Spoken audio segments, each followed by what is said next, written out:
부욕해 하는지, 그 사랑 얼마나 크고 놀라운지를, 그 사랑 얼마나 나를 감격하게 하는지, 나를 지으신 하나님, 그 하나님의 사랑이 얼마나 크고 놀라운지 우리는 우리의 입으로 표현할 수도 없습니다.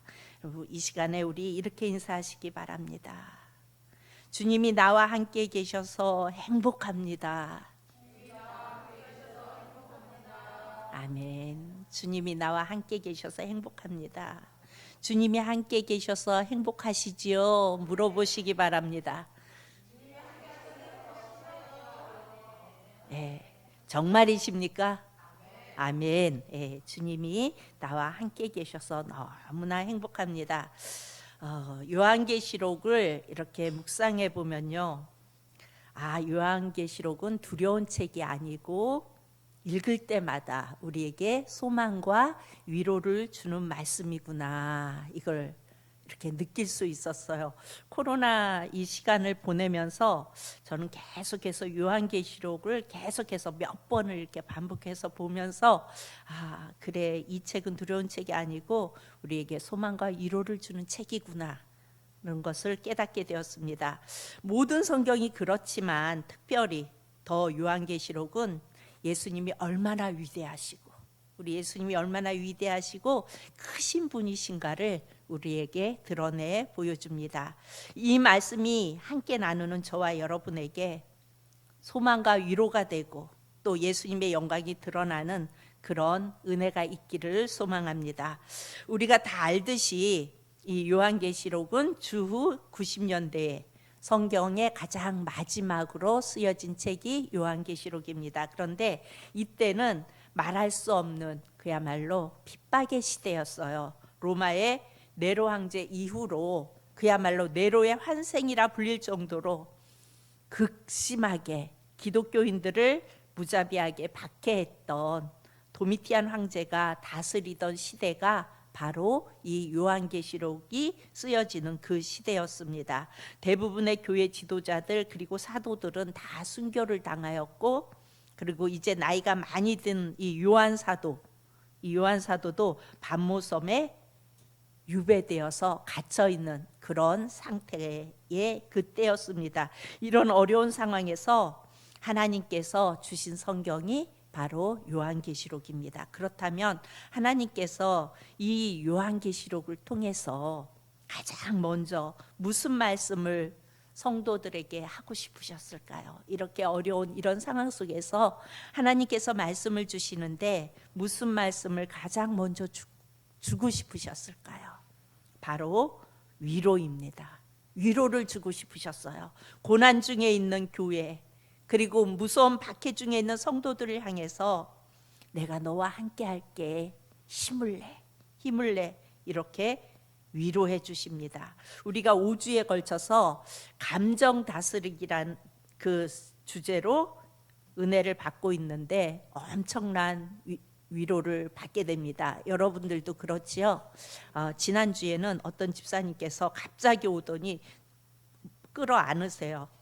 그리고선 왜 이렇게 눈물이 나는지 모르겠어요, 목사님, 막 그렇게 하면서 안으시더라고요. 그래서 제가 그랬어요. 나도 울었어요. 지난주에 뭐였어요? 주님이 우리에게 주신 위로의 말씀이 괜찮아? 네, 네가 좋다고. 그런데 그 집사님이 왜 이렇게 눈물이 나는지 모르겠어요, 막 그러는 거예요. 그래서 나도 눈물이 나요. 그런데 마스크를 하니까 눈물이 나도 표가 안 나잖아요. 마스크 속으로 흘러 들어가니까. 그러니까 너무 좋더라고요. 눈물이 나면 닦아야 되는데 그러면은 저 사람 우나 다 표시나잖아요. 근데 마스크를 탁 하고 있으면 흘러서 안에야 젖어 있든 말든 겉은 표시가 안 나잖아요. 그래서 참 좋다. 나도 집사님 사실은 되게 많이 울었는데 이 마스크로 쫙 가리고 있어서 표 안 내고 있었어. 나도 많이 울었어. 그러면서 둘이 막 이렇게 했던 지난주였습니다. 어찌됐든 이렇게 우리의 하나님께서는 계속해서 말씀을 통하여 우리를 위로하고 계십니다. 하나님은 우리의 연약함을 너무나 잘 아세요. 그래서 성도들이 위기에 있을 때 성도들에게 위로하시고 그리고 우리에게 소망을 부어 주십니다. 그런데 어떻게 위로와 소망을 부어 주시는가? 한마디로 실상을 보여주세요. 지금 초대교회 성도들 눈에는 당장 지금 이 로마의 권력자인 도미티안 황제가 온 세상을 다 다스리는 것 같아요. 그리고 그에 비하면 성도들은 그야말로 도미티안 황제의 먹잇감이에요. 도미티안 황제가 손 한 번만 내리면 죽을 수도 있고 살 수도 있는 아무런 힘이 없는 그런 존재들입니다. 그렇게 살아가는 그들에게 하나님은 요한 사도를 통하여 위로를 해주십니다. 오늘을 살아가는 우리에게는 어떨까요? 여러분, 세상이 어때요? 화려하고 그리고 권세가 있고 또 보면은 악하고 왜 저렇게 살까 싶은데도 그런 사람들은 오히려 더 떵떵거리면서 세상에서 더 잘 살아가는 것을 우리가 이렇게 볼 수가 있어요. 그런 것을 보면서 왠지 반대로 믿음의 사람들, 성도들을 이렇게 보면은 세상에서 어찌 보면 가장 힘이 없고 그리고 초라한 자들 같이 그렇게 느껴지기도 해요. 그런데 하나님은 요한계시록을 통해서 그건 넘어 그런 떵떵거리고 사는 그런 모습들, 그야말로 손 한 번만 하면은 먹잇감이 돼서 먹혀지는 그렇게 연약하게 살아가는 그런 자들에게 그건 너머를 보여주고 계세요. 지금 눈에 보이는 것이 전부가 아닙니다. 로마 황제 뒤에는 더 큰 하나님의 보좌가 있다는 것을 우리 하나님께서는 이 요한계시록을 통해서 보여주십니다. 하나님은 영원하신 하나님이십니다. 우리 계시록 1장 4절을 다 같이 봅니다. 계시록 1장 4절 시작.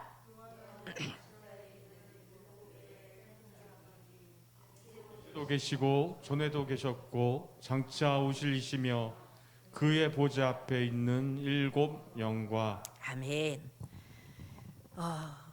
이렇게 말씀하세요. 이제도 계시고 전에도 계셨고 장차 오실 이와 그의 보좌 앞에 있는 7 영이라고 말씀하세요. 그러니까 이 땅의 임금들이 그렇게 화려하고 권세가 있어 보여도, 이 땅에 있는 그런 것들이 정말 강력해 보여도 그 임금들의 머리가 되시는 분이 바로 누구라고요? 죽음을 이기시고 만왕의 왕으로 좌정하신 예수 그리스도이심을 말씀하고 있습니다. 하나님은 요한을 통해서 영원하신 하나님, 만왕의 왕이신 예수 그리스도를 바라보라고 말씀하세요. 그리고 오늘 이 4절 5절을 통해서 삼위 하나님께서 말씀을 통해서 위로해 주시는 것을 우리가 볼 수가 있습니다. 고난당하고 환난 중에 있는 이 성도들에게 이제도 있었고 어제도 있었고 장차 올 내가 있잖아, 내가 있다고 말씀하세요. 보좌 앞에서 거룩하고 완벽한 7 영 누구예요? 성령님. 성령님 내가 있잖아, 성령이 너와 함께 하잖아. 또한 죽음을 이기고 부활하여 모든 왕의 머리가 된 예수님, 예수님 내가 있잖아, 그렇게 말씀하시면서 그 고난 중에 있는 성도들을 향하여 나를 바라보라고 말씀하세요. 나를 바라봐라. 여러분, 이스라엘 백성들이 홍해 앞에서 딱 멈춰 섰을 때 뒤에서는 애국 군대가 쫓아오고 앞에는 홍해 바다가 출렁거리고 있어요. 그때 하나님이 모세를 향하여 말씀하시죠. 너희는 가만히 서서 하나님이 하시는 일을 보라고 말씀하세요. 그리고 모세가 내리치자 홍해의 물이 갈라져요. 내가 너와 함께 있잖아, 염려하지 마. 뒤에서 애국 군대가 쫓아오고 앞에 바다가 출렁거리고 너희를 삼킬 것처럼 그렇지만 염려하지 마. 너희를 위하여 행하고 계시는 하나님의 구원을 봐라, 이렇게 말씀하세요. 여러분, 내가 너와 함께 있잖아 하시는 그 주의 음성을 들으실 수 있기를 바랍니다. 제가 이렇게 자꾸 서울을 예를 들어서 그런데, 서울을 데리고 이렇게 집에서 계단을 내려오잖아요. 그러면 제가 먼저 안고 내려오고 이제 진실이는 뒤에서 뭐 준비물을 준비해 갖고 내려오니까 항상 제가 먼저 데리고 내려와요. 또 왜 그렇게 상황이 되냐면 나가자 그러면은 신난다고 좋아가지고 빨리 나가래요. 막 빨리 나가는 게 좋아서. 그러니까 제가 먼저 이렇게 데리고 나오는데 계단을 내려오다 보면은 막 그래요. 그 무슨 말이에요? 엄마 안 나온다는 얘기예요. 그러면 제가 엄마 금방 올 거야 서우야. 엄마 내려와. 막 그래도 계속 막 그래요. 그럼 그래 그럼 기다릴까? 그럼 그래요. 그럼 좀 기다리고 있으면 이제 막 쿵쿵거리고 지 엄마가 오잖아요. 그러면 이렇게 봐요. 그리고 엄마가 지 눈에 뜨면 그때부터 다리를 막 흔들고 팔을 해가면서 저보고 이제 가재요. 빨리 내려가재요. 그래서 내려가요. 올라올 때도 차에서 내리면 제가 먼저 아기를 안고 올라가고 이제 이렇게 하고 뒤따라 올라오는데 올라가다 엄마가 안 보이잖아요. 그럼 막 이래. 엄마 올 거야. 그러면은 알았어 기다릴까? 그럼 그래 좀 기다리고 있고 엄마가 올라오면 또 막 이러면서 가재요. 그 모습을 보면서 또 이 자전거를 밀고 갈 때도 그래요. 제가 이렇게 밀고 가면 조금 가다가 막 뒤를 봐요. 그리고 엄마가 보이면은 신나서 다리를 막 흔들면서 가요. 그 아이를 보면서 이렇게 주님을 바라보고 구해야 하는데 순간순간 그런 생각이 이렇게 들더라고요. 그래서 제가 차를 타고 진실이한테 그랬어요. 야 서우가 그러더라. 너 안 내려온다고. 그리고 네가 내려오면 다리를 막 흔들면서 빨리 내려가자 그러고 좋아서 그렇게 하더라. 근데 우리가 삶 속에서 분명 하나님이 계신 걸 우리가 알면서 그런가? 우리가 서우처럼 이럴까? 이렇게 물었어요. 그랬더니 가만히 듣고 있더니 엄마 우린 뻔뻔하잖아. 그래서 그게 무슨 말이야? 그랬더니 우린 뻔뻔해. 주님이 나와 함께 계시는 걸 아니까 그냥 나름대로 막 살아가다가 뻔뻔해갖고 필요할 때만 주님을 찾는 우리 그런 뻔뻔한 우리잖아. 그럼에도 불구하고 그 하나님은 나와 함께 계시고 날 사랑하신다는 걸 알아.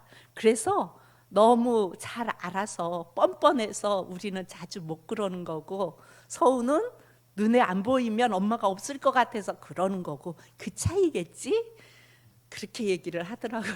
그래서 그 얘기를 들으면서 그런가? 그냥 그렇게 생각을 했는데 그런 모습을 보면서도 우리가 정말 그 주님을 그렇게 간절하게 서우가 엄마를 그렇게 챙기는 것처럼 찾는 것처럼 찾는가 하는 생각이 들었습니다. 그런데 하나님께서 우리에게도 그러길 원하세요. 매 순간순간 주님 그러길 원하신다고요. 다른 데 보지 말고 나만 바라봐. 다른 데 보지 말고 나만 바라봐. 내가 너와 함께 있어. 우리 주님은 그렇게 우리에게 말씀하세요.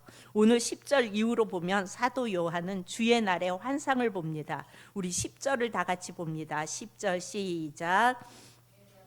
내가 성령에 감동되어 내 뒤에서 나는 나팔 소리 같은 큰 음성을 들으니 이것이 바로 요한이 첫 번째 본 환상인데 바로 영광스러운 예수님을 보게 돼요. 영광스러운 예수님의 모습을 보게 돼요.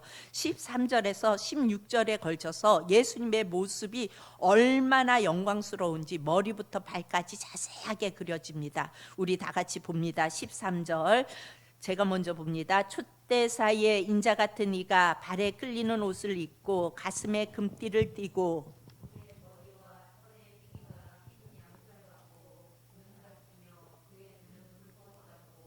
그의 발은 풀무불에 단련한 빛난 주석 같고 그의 음성은 많은 물소리 같으며 일곱별이 있고 그 입에서 좌우에 날선 검이 나오고 그 얼굴은 해가 힘있게 비치는 것 같더라. 아멘, 아멘. 이렇게 예수님의 모습을 얼마나 영광스러운지 이 사도 요한은 아주 자세하게 예수님의 모습을 그려요. 그런데 이 예수님의 모습을 본 후에 요한이 그만 그 앞에 엎드려져 죽은 자와 같이 되어버렸다고 말씀합니다. 우리 17절을 다 같이 봅니다. 17절 시작. 내가 볼 때에 그의 발 앞에 엎드러져 죽은 자 같이 되매 그가 오른손을 내게 얹고 이르시되 두려워하지 말라 나는 처음이요 마지막이니. 여러분, 요한은 예수님의 공생의 기간 동안 3년 동안 예수님을 따라다닌 자예요. 그렇죠?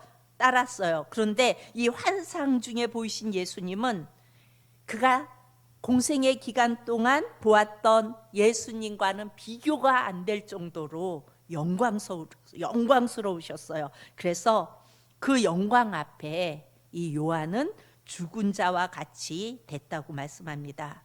여러분, 요한 그러면 그도 보통 사람은 아니에요. 그렇죠? 이 요한도 교회의 지도자였고 말할 수 없는 박해 중에서도 믿음을 지켰던 사람이 바로 이 요한이에요. 그런데 그가 지금 죽은 자와 같이 엎드려졌다는 것입니다. 예수님의 모습을 보고 죽은 자와 같이 됐다는 거예요. 뭘 말하는 걸까요?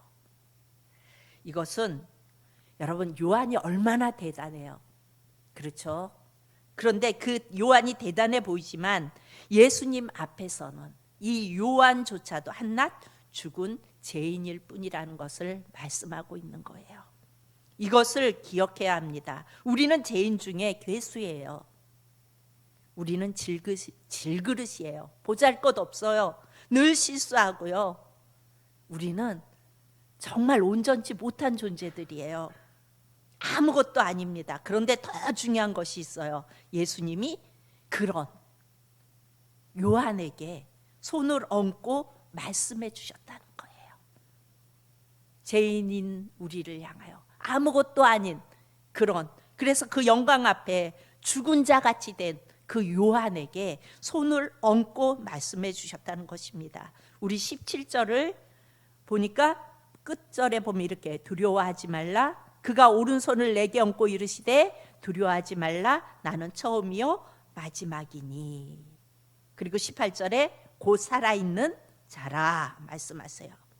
요한계시록은 그러니까 요한이 열려 있었기에, 그러니까 요한이 하나님을 의지하고 그가 열려 있었고 능력이 있었고 그래서 쓴 서신이 아니라는 거예요. 예수님이 먼저 은혜로 그를 만지셨고 그래서 그를 일으켜 주시고 그에게 말씀을 넣어 주신 것입니다. 그래서 이 요한계시록은요 은혜의 서신이에요. 여러분, 우리가 이런 은혜를 받고 살아요. 우리 또한 요한처럼 죽은 죄인일 뿐이에요. 그렇죠? 그런데 예수님은 그런 더러운 우리에게, 더러운 내게 손을 얹으시고 구원하셨어요. 그리고 또 오늘 우리에게 말씀을 주세요. 그 증거가 뭐예요? 바로 여러분이 이 자리에 있는 것입니다. 주님이 주시는 그 말씀을 듣고 힘을 내어 살아가는 것입니다. 여러분, 우리는 부족해요. 제가 이곳에 서서 말씀을 선포할 수도 없어요. 정말 연약하고 부족한 자예요. 지인 목사님을 만났는데 함께 이렇게 이야기를 나누다가 그 목사님이 제게 그래요. 목사 안수 받은 지가 얼마나 됐지? 그러고 물으셔요. 그래서 한 6년? 이제 7년 접어드네요. 그랬더니 아유, 그럼 베테랑이 다 됐겠구만 이렇게 말씀하시더라고요. 그래서 제가 그 말을 듣고 가만히 있다가 막 웃었어요. 그랬더니 왜 웃냐요? 근데요 목사님, 저는요 처음에는 할 수 있을 것 같았거든요. 처음에는 그래도 제가 뭘 할 수 있을 것 같았고 그랬는데 시간이 가면 갈수록 할 수 있는 게 점점 없어져요. 그래서 주님이 그 순간순간 함께 하시지 않으면 저는 아무것도 할 수 없어요. 그래서 요즘은 주님이 저와 함께 하시지 않을까 봐 전전긍긍하면서 쫓아다녀요. 주님, 저와 말씀을 전할 때도 주님, 제가 원고에서 빗나가지 않게 해주세요. 가끔 빗나가갖고 엉뚱한 소리 막 하고 제가 후회할 때가 많거든요. 원고에 없는 얘기 하나님 그러지 않게 해주세요 막 이러고 나와갖고 하다가 또 원고에 없는 얘기 막 하게 되고 이러는데 주님이 나와 함께 하시지 않으면 저는 아무것도 할 수 없어요. 지금은 더 그래요, 목사님. 더 자신 없고요. 더 두렵고요. 말씀 준비하는 게 더 스트레스가 되고요. 점점 가면 갈수록 더 그래요. 베테랑이 아니라 전 점점 할 수 없어요. 만약에 주님이 나와 함께 하시지 않으면 저는 사역하지 못해 벌써 내려놨을 거예요. 전 못해요 라고 얘기했더니 그렇지 나중에 그렇게 말씀하시면서 웃으시더라고요. 여러분, 우리가요 내 어떤 능력으로 살아가는 것 같고 내 힘으로 살아가는 것 같고 내 지식으로 살아가는 것 같고 내가 뭘 할 수 있어서 살아가는 것 같죠. 그런데 주님께서 까딱만 하면요 실수하고 안 해도 될 말 해갖고 참 후회하고, 그럼 그게 우리의 모습이에요. 그게 연약한 우리의 모습이라고요. 그러니까 우리는 늘 하나님의 은혜를 고백할 수밖에 없어요. 하나님 나와 함께 하시지 않으면 저 아무것도 할 수 없어요. 아주 작은 부분까지도. 여러분, 이제는 운전하러 나갈 때도 하나님 저 이제 늙어갖고 가끔 이게 잘 안 돼요. 하나님 지켜주셔야 돼요. 이러고 나가고요. 없으면 안 될 것 같아요. 이제 못 살 것 같아요. 솔직한 심정으로요. 사역을 처음 시작할 때는 하나님이 절실하다기보다는 내가 열심히 하면 할 수 있을 것 같았어요. 그런데 지금은 내가 아무것도 아니구나. 아무것도 아니구나. 이게 느껴지고 나니까 주님이 없으면 큰일 날 것 같아요. 그래서 주님 없으면 안 돼요. 그렇게 고백할 수밖에 없어요. 주님의 그 사랑, 은혜가 느껴지면 늘 행복할 수밖에 없어요.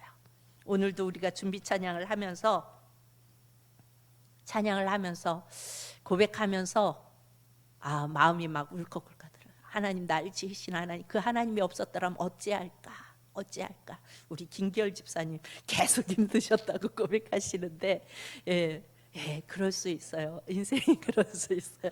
그런데 그 가운데서도 우리 김기열 집사님 만약에 주님의 은혜를 고백하지 않았다면, 주님의 그 크신 은혜가 없었더라면 어쩔 뻔했어요, 집사님. 그렇죠? 아멘. 주님의 은혜가 있기에 그 힘들고 고단한 그 상황 속에서도 수요일이면 달려와서 찬양하고 하나님 높이고 감당하고 그렇게 나갈 수 있는 거예요. 성령 충만한 삶은요, 다른 것이 아니라 늘 같은 삶이어도 은혜가 보이는 게 성령 충만한 삶인 것 같아요. 이게 또 원고 없는 얘기를 하는데 이렇게 기도 모임을 갔는데 원래 하기로 했던 분이 안 하고 다른 분을 초빙을 했더라고요. 그랬는데 어찌 됐든 기도 모임이니까 함께 해야죠. 근데 그분이 어떤 분이었냐면 성령 충만함을 받아야 하고 성령 충만함을 받고 그거를 이렇게 가르쳐 주시는 분이세요. 근데 그게 가르쳐 준다고 되는 일이 아니잖아요. 근데 그래서 참 은혜가 안 됐어요. 근데 그 상황 속에 이제 진실이도 같이 갔는데 진실이가 귀에다 대고 뭐라고 말해요. 엄마, 저분은 우리 담임 목사님 설교를 들어야 될 것 같아. 귀에다 대고 막 속닥속닥 하면서 그렇게 말씀하세요. 저게 아닌데, 그치 엄마? 그래서 그러고 있었는데, 그러고 상담을 받기도 하고 그렇게 하시는데 어쨌든 그러고 끝나고 왔어요. 여러분, 성령 충만함은요, 어떤 가르침, 어떻게 이렇게 테크닉으로 해서 이렇게 되어지는 게 여러분 아니에요. 늘 같은 삶이어도 내 삶 속에서 은혜가 느껴지는 거예요. 은혜가 보이는 거예요. 그 하나님의 사랑이 느껴지는 거예요. 이것도 은혜고 저것도 은혜고 이것도 감사하고 저것도 감사하고 이런저런 이런 모든 것들이 다 감사하고, 그래서 하나님 없으면 안 되고 그 하나님과 동행하는 삶이 성령 충만한 삶입니다. 그 가운데서 누리는 자가 부요한 자예요. 어떤 테크닉을 하고 이렇게 하고 그렇게 하지 않아도 주님이 나와 함께함을 고백하고 살아가는 자들은 성령 충만한 것입니다. 우리가 주님 바라보지 않고 자꾸 엉뚱한 데 바라보니까 힘이 드는 거예요. 그곳에서도 사역을 해야 되는데 어떻게 하면 잘할 수 있을까요? 그걸 뭘 거기다 물어요. 그 사람이 뭐 한다고 거기다 물어요. 내가 주님 바라보고 주님 의지하면 주님께서 하게 하실 텐데 뭐 그거를 물어봐요. 여러분, 우리는 자꾸 엉뚱한 데 바라보면 힘이 드는 거예요.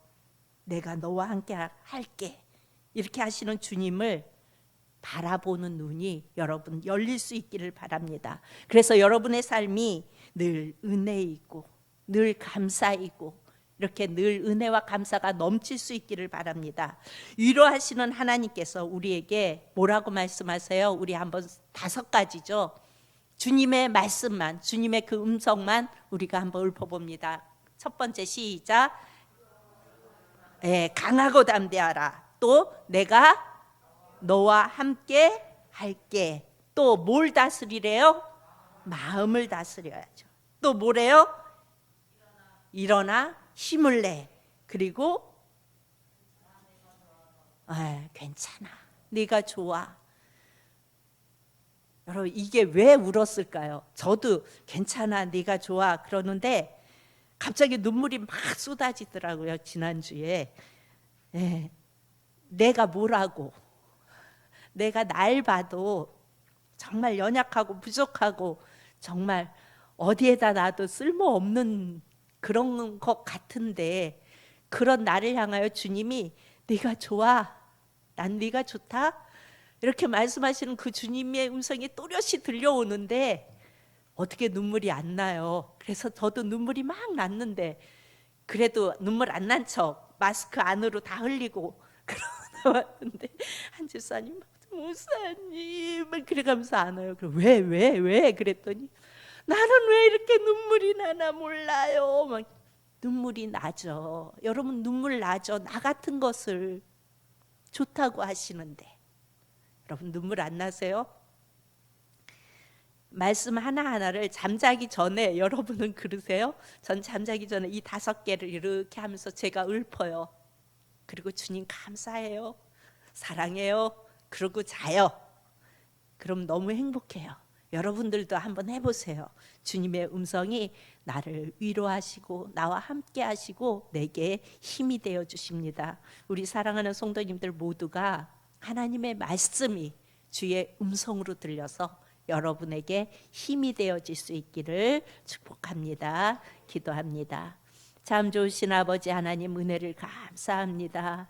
주님, 정말 연약하고 부족한 저희들이지만, 죽을 죄인들이지만 그런 죄인들에게 손을 얹으시고 함께하여 주시오며 또한 위로하여 주시고 너를 사랑한다고 다가오시는 그 주님의 음성을 우리가 듣습니다. 주님, 그 주님의 음성을 들으며 기뻐하며 그 주님으로 인하여 부요해지고 그 주님 때문에 늘 행복한 삶을 살아갈 수 있는 우리 귀한 성도님들 다 되어질 수 있도록 사랑의 하나님 함께하여 주옵소서. 감사드리며 예수님 이름으로 기도합니다. 아멘. 찬송가 408장